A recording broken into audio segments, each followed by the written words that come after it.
നമ്മൾ ഇന്ന് റിവ്യൂ ചെയ്യുന്നത് ASUS ZenFone Lite L1 എന്ന് പറഞ്ഞൊരു ഫോണാണ്. ഇത് ഏറ്റവും ബഡ്ജറ്റുള്ളൊരു ഫോണാണ്. 6000 രൂപയാണ് ഈ ഫോണിൻ്റെ വില. അപ്പോൾ ഇപ്പോൾ ഇതിൽ വെച്ച് ഏറ്റവും വില പറഞ്ഞാൽ ഏറ്റവും നല്ലൊരു ഫോൺ ഇതാണ്. അപ്പോൾ ഇതിനെ പറ്റിയുള്ള കാര്യങ്ങളാണ് നമ്മൾ പറയുന്നത്. ഇത് നിങ്ങൾക്ക് വാങ്ങാൻ പറ്റിയൊരു ഫോണാണോ, അല്ലെങ്കിൽ ഇതിനെ പറ്റിയുള്ള എല്ലാ കാര്യങ്ങളാണ് നമ്മൾ ഇന്ന് ഈ വീഡിയോയിൽ നോക്കുന്നത്.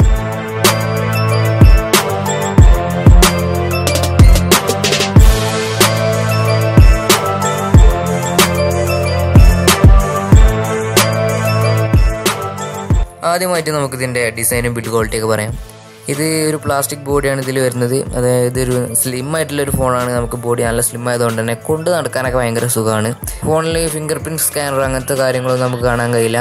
ഫോൺ കാണാനൊക്കെ നല്ല ലുക്കുള്ളൊരു ഫോണാണ്. നമുക്ക് ഫ്രണ്ടൊക്കെ എടുത്ത് നോക്കിയാൽ നല്ലൊരു 6000 രൂപയ്ക്ക് വാങ്ങിയൊരു ഫോണാണ് നമുക്ക് തോന്നില്ല. കുറച്ച് നല്ലൊരു ലുക്കുള്ളൊരു ഫോണാണ്. പക്ഷേ ബാക്ക് കാണാൻ അത്ര വലിയൊരു ലുക്കായിട്ട് തോന്നില്ല. ഒരു സാധാരണ ഒരു ഫോണിൻ്റെ ലുക്കേ ഉള്ളൂ. ഇതിൽ 5.5 ഇഞ്ച് വരുന്ന ഒരു IPS LCD ഡിസ്പ്ലേ ആണ്. 720x1440 ഇതിൻ്റെ റെസൊല്യൂഷൻ വരുന്നത്. ഇത് 18:9 ആസ്പെക്ട് റേഷ്യോയിലൊരു ഡിസ്പ്ലേ ആണ്. ഡിസ്പ്ലേയുടെ ക്വാളിറ്റി നല്ലതാണ്. നമുക്ക് വ്യൂയിങ് ആംഗിൾസും കൊള്ളാം. അപ്പോൾ സൺലൈറ്റിലാണെങ്കിലും നമുക്ക് പുറത്തിറങ്ങിയിട്ട് ഉപയോഗിക്കുകയാണെങ്കിലും അത്യാവശ്യം കുറച്ചൊക്കെ ബ്രൈറ്റ്നസ് കൂട്ടിയാൽ നമുക്ക് ശരിക്കും ഉപയോഗിക്കാൻ കഴിയുന്നുണ്ട്. ഇതിൽ 16 GB ആണ് ഇന്റേണൽ സ്റ്റോറേജ് വരുന്നത്. അതേപോലെ 2 GB റാം. ഒരു 6000 രൂപേൻ്റെ ഫോണിൽ നമുക്ക് ഇതൊക്കെ തന്നെ കിട്ടുള്ളൂ. ഇന്റേണൽ സ്റ്റോറേജ് നമുക്ക് പ്രശ്നമല്ല, നമുക്ക് മെമ്മറി കാർഡ് ഇട്ട് കൂട്ടാവുന്നതാണ്. പിന്നെ 2 GB റാം എന്ന് പറയുമ്പോൾ അത്യാവശ്യം കുഴപ്പമില്ലാതെ റാം മാനേജ്മെൻ്റ് ഒക്കെ ഇത് ചെയ്യുന്നുണ്ട്. ഇതിൻ്റെ പ്രോസസ്സർ വരുന്നത് സ്നാപ്ഡ്രാഗൻ്റെ 430 ആണ്. അപ്പോൾ പ്രോസസ്സർ വലിയ ലാഗൊന്നുമില്ല, ഹീറ്റിംഗ് ഇല്ല, ഹാങ് അങ്ങനെ ഒരു സംഭവങ്ങളും ഇതിലില്ല. സ്മൂത്ത് ആയിട്ടുള്ള പെർഫോമൻസ് ആണ്. നമുക്ക് വലിയ ഗെയിംസ് കളിക്കാനുള്ള ഗ്രാഫിക്സ് ഒന്നും ഇതില്ല. അതുപോലെ കുറേ ഹൈ എൻഡ് ടാസ്കൊന്നും ചെയ്യാൻ കഴിയില്ല. കാരണം ഇതൊരു 6000 രൂപേൻ്റെ ഫോണായതുകൊണ്ട് അതിനനുസരിച്ചുള്ള കാര്യങ്ങൾ നമുക്ക് ചെയ്യാൻ പറ്റുള്ളൂ. ഇതിൽ Adreno 505 എന്ന് പറഞ്ഞ GPU ആണ് നമുക്ക് വരുന്നത്. ഇതിൽ ഗെയിം കളിക്കാനാണെങ്കിൽ അത്യാവശ്യം നല്ല ലാഗില്ലാതെ നമുക്ക് കളിക്കാൻ കഴിയുന്നുണ്ട്. ഇപ്പോൾ PUBG പോലുള്ള ഗെയിമൊക്കെയാണ് നിങ്ങൾ കളിക്കുന്നതെങ്കിൽ ഒരു മീഡിയം ഗ്രാഫിക്സിലൊക്കെ നമുക്കിത് കളിക്കാൻ കഴിയും. പിന്നെ നമുക്ക് സ്നാപ്ഡ്രാഗൺ 430 പ്രത്യേകത എന്ന് പറയുമ്പോൾ ബാറ്ററി അധികം എടുക്കില്ല. അത്യാവശ്യം ഒരു ബഡ്ജറ്റ് ഫോണിൽ വരുന്ന ഒരു സാധാരണ പെർഫോമൻസ് മാത്രമുള്ളൊരു ഇതായതുകൊണ്ട് തന്നെ അധികം ബാറ്ററി ഇത് എടുക്കുന്നില്ല. അതുകൊണ്ട് തന്നെ ഇതിൽ 3000 mAh ബാറ്ററിയാണ് വരുന്നത്. അപ്പോൾ 3000 mAh ബാറ്ററി അത്ര കുറവില്ല. ഈ ഫോണിനെ സംബന്ധിച്ചോളം 3000 mAh ബാറ്ററി കുറവല്ല. കാരണം നമ്മളൊരു 4000 mAh ഒരു മിഡ് റേഞ്ച് ഫോണൊക്കെ ആയിട്ട് കമ്പയർ ചെയ്യുമ്പോൾ ഏകദേശം അതിൻ്റെ അതേ ബാറ്ററി ലൈഫ് നമുക്ക് ഈ ഫോണിലും കിട്ടുന്നുണ്ട്. അപ്പോൾ 3000 mAh ബാറ്ററി അത്ര കുഴപ്പമല്ല. പിന്നെ ഇതിൻ്റെ ബാറ്ററി നമുക്ക് ചാർജ് കയറാൻ ഏകദേശം ഒരു 2-2.5 മണിക്കൂർ 0% കയറാനാണെങ്കിൽ ഒരു 3 മണിക്കൂറൊക്കെ ഏകദേശം അങ്ങനെയാണ് എടുക്കുന്നത്. പിന്നെ ചാർജ് പോകുക എന്ന് പറയുമ്പോൾ നമ്മൾ ഈ ഹെവി യൂസേജ് ആണെങ്കിൽ നമുക്ക് ഏകദേശം ഒരു ദിവസത്തിൻ്റെ 3/4 ഭാഗം, ഒരു ദിവസം എന്ന് പറഞ്ഞാൽ ഒരു രാവിലെ മുതൽ ഒരു വൈകുന്നേരം വരെ അങ്ങനത്തെ ഒരു ബാറ്ററി ലൈഫാണ് കിട്ടുന്നത്. നമ്മൾ ഹെവി യൂസേജ് ആണെങ്കിൽ നമ്മൾ ഗെയിം കളിക്കുക, യൂട്യൂബ് എടുക്കുക, ഫേസ്ബുക്ക് എടുക്കുക, അങ്ങനെ കുറേ സംഭവങ്ങൾ ചെയ്യുകയാണെങ്കിൽ നമുക്ക് ഏകദേശം ഒരു 3/4 ദിവസം ബാറ്ററി ലൈഫ് കിട്ടുന്നുണ്ട്. പിന്നെ മീഡിയം യൂസേജ് ആണെങ്കിൽ ഒരു ദിവസം ഫുള്ള് കിട്ടുന്നുണ്ട്. പിന്നെ ചെറിയ യൂസേജ് ആണെങ്കിൽ വാട്സപ്പ് എടുക്കുക, ചെറുതായിട്ടൊക്കെ യൂട്യൂബ് വീഡിയോ കാണുക, അങ്ങനത്തെ ഒക്കെ ആണെങ്കിൽ നമുക്ക് ഒരു ദിവസത്തിലേറെ കിട്ടുന്നുണ്ട്. ഒരു 1.5 ദിവസമൊക്കെ നമുക്ക് കിട്ടുന്നുണ്ട്.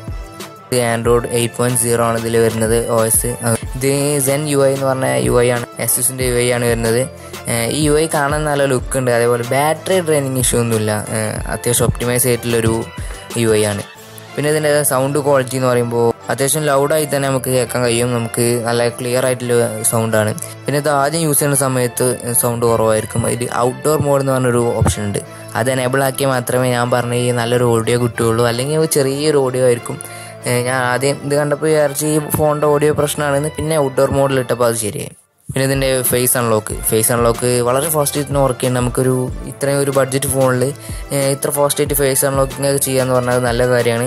നമ്മൾ ഫേസ് വെക്കുന്ന ആ സമയത്ത് തന്നെ ഫോൺ നമുക്ക് ഫേസ് റെക്കഗ്നൈസ് ചെയ്യുന്നുണ്ട്. അതേപോലെ തന്നെ ആ ഫേസ് നമ്മൾ വെച്ച് അപ്പോൾ തന്നെ നമുക്ക് സ്വൈപ്പ് ചെയ്താൽ തന്നെ ഫോൺ അൺലോക്ക് ആകുന്നുണ്ട്. പിന്നെ ഇതിൽ ഫിംഗർ പ്രിൻറ്റ് സെൻസർ പോലുള്ള സംഭവങ്ങളൊന്നുമില്ല. അതിൻ്റെ ആവശ്യമൊന്നുമില്ല. നമുക്ക് ഒന്നാമത് വില കുറഞ്ഞ ഫോണാണ്. അതേപോലെ തന്നെ ഫേസ് ലോക്ക് ഫിംഗർ പ്രിൻറ്റ് സെൻസറിനേക്കാളും പേഴ്സണലി എനിക്ക് ഇഷ്ടപ്പെട്ടൊരു കാര്യമാണ്. ചിലപ്പോൾ നിങ്ങൾക്കും അത് ഇഷ്ടപ്പെടാൻ ചാൻസ് ഇല്ല. അത്രക്കും നല്ലൊരു സംഭവമാണിത്. പിന്നെ ഇതിൻ്റെ ക്യാമറ ബാക്കിൽ വരുന്നത് f2.0 അപ്പർച്ചറുള്ളൊരു 13 മെഗാപിക്സലും ക്യാമറയാണ്. അപ്പോൾ ഈ ക്യാമറേൻ്റെ പെർഫോമൻസ് എന്ന് പറഞ്ഞാൽ അത്യാവശ്യം നല്ല പെർഫോമൻസ് ആണ്. ഒരു ബഡ്ജറ്റ് ഫോണായിട്ട് നോക്കുമ്പോൾ അത്യാവശ്യം നല്ലൊരു ക്യാമറ ഇതിൽ തരുന്നുണ്ട്. ഞാനിപ്പോൾ ക്യാമറ സാമ്പിൾസ് കാണിച്ചു തരാം. ഇത് വെച്ചെടുത്ത ഫോട്ടോകൾ ഞാൻ കാണിച്ചു തരാം. അപ്പോൾ ഈ ഫോട്ടോകൾ കണ്ടാൽ നിങ്ങൾക്ക് മനസ്സിലാവും എങ്ങനെയുണ്ടെന്ന്. ഇതിൻ്റെ ഡൈനാമിക് റേഞ്ച് പോലുള്ള സംഭവങ്ങളൊന്നും ഒരു മീഡിയം റേഞ്ചിലാണ്. അത്യാവശ്യം ഒരു നല്ലതാണെന്ന് പറയാൻ പറ്റില്ല, കുഴപ്പമില്ല എന്ന് പറയാം. പിന്നെ ബാക്കിൽ പോർട്രേറ്റ് മോഡ് വരുന്നുണ്ട്, ബാക്ക്ഗ്രൗണ്ട് ബ്ലറാക്കിയിട്ടില്ലേ. അത് അത്ര നന്നായിട്ടൊന്നും വർക്ക് ചെയ്യണില്ല. ബ്ലർ കുറച്ച് കൂടുതൽ എഫക്റ്റ് ചെയ്യുന്ന കൊടുക്കുന്നുണ്ട്. അതേപോലെ തന്നെ എഡ്ജ് ഡിറ്റക്ഷനൊക്കെ കറക്റ്റ് അല്ല. അത് നമുക്ക് ഡുവൽ ക്യാമറ ഉള്ള ഫോണുകളിൽ വരെ ചിലപ്പോൾ കറക്റ്റ് ആകാറില്ല. പിന്നെ ഇങ്ങനെ നല്ലൊരു പോർട്രേറ്റ് മോഡൊന്നും നമ്മൾ ഇങ്ങനെ ഒരു ഫോണിൽ പ്രതീക്ഷിക്കേണ്ട. ഒരു 10,000 രൂപേൻ്റെ മുകളിൽ അല്ലെങ്കിൽ ഒരു 8,000 രൂപേൻ്റെ ഫോണിലൊക്കെ നമുക്ക് അത്യാവശ്യം കുഴപ്പമില്ലാത്ത പോർട്രേറ്റ് മോഡ് കിട്ടുകയുള്ളൂ. പിന്നെ നമ്മൾ ഗൂഗിൾ ക്യാമറ പോലുള്ള ആപ്സൊക്കെ ഉപയോഗിച്ചാൽ നമുക്ക് നല്ല സൂപ്പറായിട്ട് നമുക്ക് പോർട്രേറ്റ് മോഡൊക്കെ എടുക്കാം. ഏത് സിംഗിൾ ക്യാമറ ആണെങ്കിലും നമുക്ക് ഗൂഗിൾ ക്യാമറ ഉപയോഗിച്ച് നല്ല പോർട്രേറ്റ് ഇമേജസ് എടുക്കാൻ കഴിയും. പിന്നെ ലോ ലൈറ്റിലെ പെർഫോമൻസും കുഴപ്പമില്ലാത്ത പെർഫോമൻസാണ്. നിങ്ങൾ സാമ്പിൾ ഫോട്ടോസിൽ കണ്ടോക്കും. അത്യാവശ്യം കുഴപ്പമില്ലാത്തതെന്ന് പറയാൻ പറ്റുള്ളൂ. ഭയങ്കര നല്ലതെന്ന് പറയാൻ പറ്റില്ല. എന്നാലും ഈ ഒരു വിലക്ക് നല്ലൊരു ഫോട്ടോകളൊക്കെ നമുക്ക് തരുന്നുണ്ട്. പിന്നെ ഇതിൽ ഫ്രണ്ടിൽ 5 മെഗാ പിക്സലിൻ്റെ 2.4 അപ്പർച്ചറുള്ള ലെൻസാണ്. സെൽഫിയും അത്യാവശ്യം കുഴപ്പമില്ലാന്നേ പറയാൻ പറ്റുള്ളൂ. അത്ര നല്ലതല്ല, യൂസ് ചെയ്തിട്ട് അത്ര ഒരു സാറ്റിസ്ഫൈഡ് അല്ല. എന്നാലും എല്ലാ സ്പെക്സും പറഞ്ഞ പോലെ തന്നെ ബഡ്ജറ്റ് ഫോൺ എപ്പോഴും എടുത്ത് പറയുന്നുണ്ട്. ഏതായാലും ആ ഒരു വിലക്കെല്ലാം നോക്കുമ്പോൾ കുഴപ്പമില്ല. പക്ഷേ സെൽഫി കുറച്ചൊരു കുറവാണ്. പിന്നെ അതിലും പോർട്രേറ്റ് മോഡുണ്ട്. പോർട്രേറ്റ് മോഡ് ശരിക്കൊന്നും വർക്ക് ചെയ്യാനുള്ള ബാക്കിൽ വർക്ക് ചെയ്യുന്ന പോലെ തന്നെയാണ് വർക്ക് ചെയ്യുന്നത്. അതും ഈ ഗൂഗിൾ ക്യാമറ വെച്ചാൽ നമുക്ക് അത് കുറച്ചൊക്കെ ശരിയാക്കാൻ കഴിയും. നമുക്ക് വീഡിയോ ഷൂട്ട് ചെയ്യുകയാണെങ്കിൽ നമുക്ക് ക്യാമറ ഉപയോഗിച്ച് ഒരു 1080p റെസൊല്യൂഷനിൽ ഫുൾ HD റെസൊല്യൂഷനിൽ 30 FPS വരെയാണ് നമുക്ക് വീഡിയോ ഒക്കെ ഷൂട്ട് ചെയ്യുന്നത്. അപ്പോൾ നിങ്ങൾക്ക് ഈ വീഡിയോ ഇഷ്ടപ്പെടുന്നെങ്കിൽ ലൈക്ക് ചെയ്യുക. അതേപോലെ കൂടുതൽ വീഡിയോസ് നമുക്ക് ഈ ചാനലിന് കിട്ടാൻ വേണ്ടി ചാനൽ സബ്സ്ക്രൈബ് ചെയ്തതിനു ശേഷം ഇതിൻ്റെ അടുത്തുള്ള ബെല്ലിൻ്റെ ഐക്കൺ കൂടെ ക്ലിക്ക് ചെയ്യുക. അപ്പോൾ നിങ്ങൾക്ക് എന്തെങ്കിലും സംശയങ്ങളോ കാര്യങ്ങളൊക്കെ ഉണ്ടെങ്കിൽ മൊബൈലിനെ പറ്റും അല്ലെങ്കിൽ ഈ മൊബൈലിനെ പറ്റും എന്തെങ്കിലും സംശയങ്ങളൊക്കെ ഉണ്ടെങ്കിൽ താഴെ കമൻറ്റ് ചെയ്യുക. അപ്പോൾ നമുക്ക് അടുത്തൊരു വീഡിയോയിൽ കാണാം.